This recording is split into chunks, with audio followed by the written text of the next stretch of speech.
আজকের অধিক তাপমাত্রার কারণে হঠাৎ ঘর থেকে বেরিয়ে আসলাম আমি আর আমার মামতু ভাই রাকিবুল ইসলাম।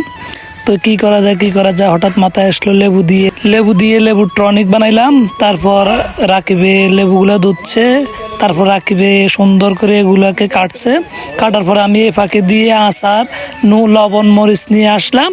লবণ মরিচ নিয়ে আসার পরে দেখি রাকিবেরও প্রায় কাটা শেষ। এই মাঝে দিয়ে আমি ইমনকে ফোন দিলাম, ইমনও আসতে বলছে যে ভাই আমি আসতেছি। এর মাঝে দিয়ে আমি সবগুলা নিয়ে মাখানো ধরলাম। মাখতে আমাদের এখানে আমাদের হরণ কাকা আসলো এবং তার সাথে আমাদের রিফাত আসলো। হরণ কাকা অনেক ফানি লোক, এটা আপনারা সবাই জানেন। দেখেন হরণ কাকার কাহিনীগুলো আপনারা একটু দেখবেন মনোযোগ দিয়ে।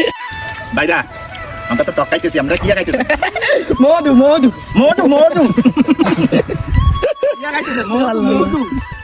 মধু মধু তুই আগলা একলা কইছে কাটা গায়ে মাথা লাগে দৌড়ায়, মাথা ঠান্ডা হইছে রে, মাথা ঠান্ডা হইছে রে, ও জামাইলা রে, সব শেষ কেন রস রস হ্যাঁ কালা পাতা ঘুরে নি জিনিস কিনে জামাইলার কোন আইতো। ইমন কল দিয়ে বলতেছে ভাই আমি আসতেছি, আমার জন্য রাখেন। তাই ইমন শেষে